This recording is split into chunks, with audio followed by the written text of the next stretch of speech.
Itu suara jeritan budak. Itu mesti ayah. Lari. Mana kau nak lari? Kejap, lupa. Yang ni 5 Mac. Tapi tak nak sahur. Alamak, aku sampai kena kerja dengan hantu lagi ni. Terpaksa guna power. BC. Bedak putih. Carry Junior. Power. Ustaz. Teleport. Kemudian itu. Penat. Aduh, aku kena rehat dulu. Penatlah budak ni. Tapi kau dah berhenti dan sekarang masanya.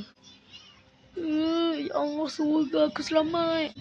Terlalu selamat bagimu. Yeay. Tidak. Ya.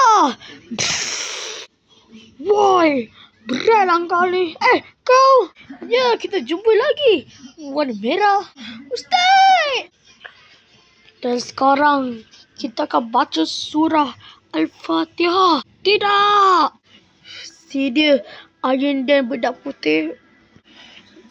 Si dia carry. Si dia Ustaz. Bismillahirrahmanirrahim.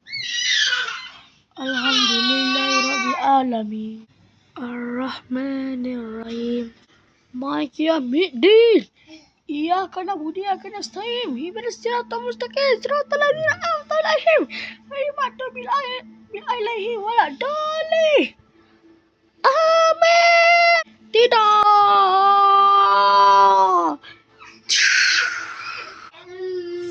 Selamat daripada hantu yang kita jumpa tadi. Selamat.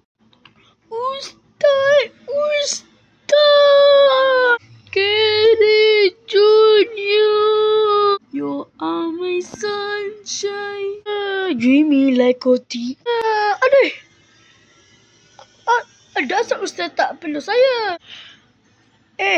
Patutnya kau yang tak perlu pula aku. Sebab aku suruh pergi luar rumah. Bukan pergi hutan. Oh, maaf.